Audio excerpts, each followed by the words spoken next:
गुप्ता और आप देख रहे हैं SPN 9 न्यूज। और स्वागत है आप सभी दर्शकों का मेरे सुबह के खास प्रोग्राम सुबह की शुरुआत सकारात्मक खबर के साथ। और सकारात्मक खबर में आज मेरा मुद्दा जुड़ा है सपा के राष्ट्रीय अध्यक्ष अखिलेश यादव और भारतीय जनता पार्टी के राष्ट्रीय अध्यक्ष अमित शाह। जी हाँ, राष्ट्रीय अध्यक्ष वर्सेस राष्ट्रीय अध्यक्ष।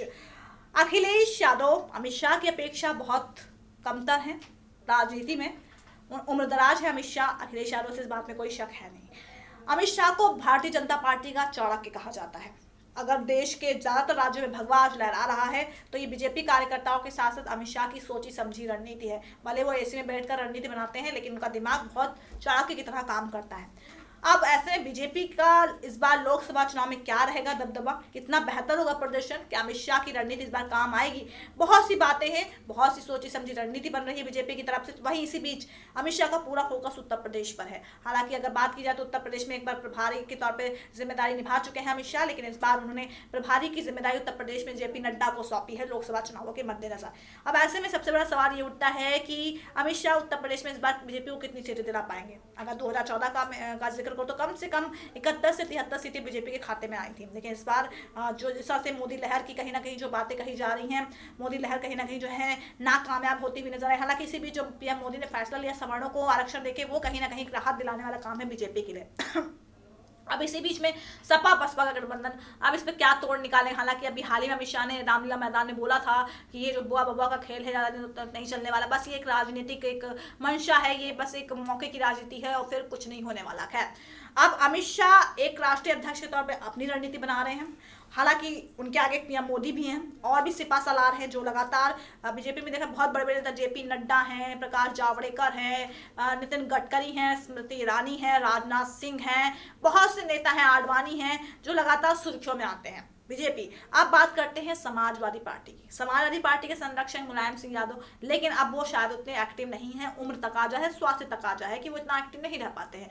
बेटा अखिलेश यादव अब राष्ट्रीय अध्यक्ष भी है और चाणक्य भी है, दोनों है। मैं इसलिए कह रही हूँ कि देखिए, अमित शाह से कुछ मायनों में बहुत ज्यादा तेज हैं अखिलेश यादव। इस बात में मैं इसलिए कह रही हूँ क्योंकि जो बुद्धि अमित शाह इस उम्र में लगा रहे हैं, वो बुद्धि अखिलेश यादव अपनी युवा उम्र में लगा रहे हैं। जाहिर सी बात है, अमित शाह की अपेक्षा तो अखिलेश यादव फिलहाल युवा ही नेता कहे जाएंगे। तो ऐसे में अब जो उन्होंने सपा बसपा के साथ जो गठबंधन किया, बाई इलेक्शन में भी उन्होंने गठबंधन किया। हालांकि अखिलेश यादव की बहुत ज़्यादा वो किरकिरी हुई थी कि नहीं कुछ हो पाएगा, अखिलेश यादव ने ये किया, अखिलेश यादव ने वो किया, लेकिन क्या हुआ, जब रिजल्ट सामने आया तो सबकी बोलती बंद कर दिया अखिलेश यादव ने। अब अखिलेश यादव को पता है कि मायावती का साथ पाकर वो आगे भी चल सकते हैं। अब उस टाइम जो नकारात्मक खबरें अखिलेश यादव के बारे में चल रही थी, उस पर उन्होंने जवाब दिया रिजल्ट सामने आने के बाद, यानी कि वो सकारात्मक थे। और अब सकारात्मक उनकी एक सोच उत्तर प्रदेश में बसपा गठबंधन को लेकर दर्शा रही है कि वो आगे भी शायद इसी सकारात्मक सोच के बलबूते आगे बढ़ेंगे, क्योंकि उन्हें 2022 में फिर से मुख्यमंत्री बनना ही उनका सपना फिर से है।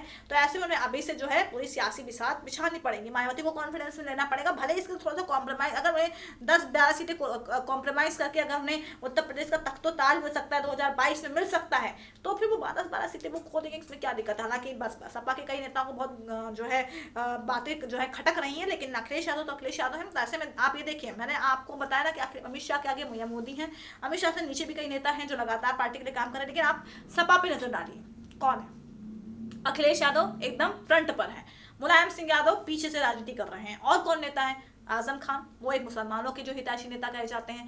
राजेंद्र चौधरी, जो सिर्फ मीडिया कॉन्फ्रेंस के लिए कहे जाते हैं। अगर राम गोपाल यादव की बात करूं, वो भी कभी कभी नजरों में आते हैं। सबसे ज्यादा नजरों में कौन है? अखिलेश यादव। चाणक्य भी हैं, राष्ट्रीय अध्यक्ष भी हैं, यानी कि हर तरीके से वो काम कर रहे हैं सकारात्मक तरीके से, यानी कि एक पंथ और दो काज, यानी कि सुप्रीम। एक आप जैसे मॉल देखते हैं कि मॉल में आपको खाने का सामान मिल जाएगा, पीने का सामान मिल जाएगा, पहनने का सामान मिल जाएगा, आपको हर चीज़ का सामान मिल जाएगा, क्योंकि मॉल में हर चीज़ अवेलेबल होती है। तो कुछ ऐसी ही अखिलेश यादव में भी क्षमता नजर, अभी तो फिलहाल क्षमता नजर आ रही है। अब आगे होती है या नहीं होती है, आगे और परिपक्व होते कि हम नहीं कह सकते हैं। लेकिन हाँ, अखिलेश यादव जिस तरह से अपनी एक कदम से कदम बढ़ाए जा रहे हैं, फैसले बहुत ऐसे ले रहे हैं जिसपे रिस्क बहुत हो सकता है, लेकिन बिना रिस्क के तो जिंदगी भी नहीं होती है, तो बिना रिस्क के तो सियासत भी नहीं होती है। रिस्क लिया बाई इलेक्शन में, देखिए रिजल्ट उनको पॉजिटिव मिला, अब उसी पॉजिटिविटी पे आगे बढ़ रहे हैं। हालांकि बहुत से लोग कह रहे हैं कि नहीं जीत पाएंगे, कुछ नहीं करेगा गठबंधन, बस मौके की राजनीति, बहुत सी बातें अखिलेश यादव के सामने आ रही है। लेकिन देखिए, एकदम अमित शाह की तरह, चाणक्य की तरह काम कर रहे हैं। ऐसे में हम इस बात को बिल्कुल भी इस दरकिनार नहीं कर सकते हैं कि अमित शाह से भी आगे निकल रहे हैं या अमित शाह के समकक्ष खड़े हो गए हैं अखिलेश यादव। राष्ट्रीय अध्यक्ष वो भी हैं, राष्ट्रीय अध्यक्ष ये भी हैं, चाणक्य की तरह वो भी भूमिका निभाते हैं बीजेपी के लिए, लेकिन वहाँ पे और भी बड़े बड़े नेता हैं जो हमेशा सुर्खियों में बने रहते हैं। लेकिन बीजेपी अगर ये सपा में कौन है? सिर्फ अखिलेश। ये भी एक हो सकता है कि अमित शाह की एक पॉजिटिविटी है कि वो अपने साथ सभी को जो है कहीं ना कहीं जो है कहते तुम भी गुड़ खा लो, तुम भी गुड़ खा लो, तुम भी चर्चाओं में आ गए। लेकिन सपा में देखिए अखिलेश यादव, मैं ही चर्चाओं में रहूंगा कहीं ना कहीं। लेकिन इसका ये एक नेगेटिविटी है, कि पॉजिटिविटी ये है कि वो एक अपने हाथों में कमान लेके सपा को आगे बढ़ा रहे हैं, ताकि एक पावर अगर उनके अंदर उनके पास रहेगी तो कोई भी बिछड़ने नहीं पाएगा। अगर वो पावर अगर वो 4 लोगों में बांट देंगे तो जाहिर सी बात है कि हो सकता है वहां पर कहीं ना कहीं बगावती सुर पनपने लग जाए। तो ऐसे में अमित शाह के ही बराबरी पर बिल्कुल अखिलेश यादव कहीं ना कहीं को टक्कर दे रहे हैं, इसमें कोई भी शक नहीं है। और ऐसे में अब देखना होगा कि अमित शाह की चाणक्य बुद्धि उत्तर प्रदेश में कितना काम करती है, और ये देखना होगा कि अखिलेश यादव का ये जोखिम भरा फैसला बसपा के साथ ये कितना काम करता है। यानी कि सकारात्मक ही सोचा जाए तो अखिलेश यादव बाई इलेक्शन को लेकर जिस तरह से सकारात्मक है, पॉजिटिव हैं, ये शायद यही पॉजिटिविटी उन्हें लोकसभा में भी पॉजिटिव जो है रिजल्ट दिला सकती है। तो यानी कि अमित शाह से आगे निकल गए हैं, अमित शाह को बराबरी की टक्कर दे रहे हैं अखिलेश यादव। तो ये है सकारात्मक आज के प्रोग्राम में। कल होगी आपसे फिर मुलाकात किसी सकारात्मक मुद्दे के साथ, लेकिन तब तक के लिए नमस्कार।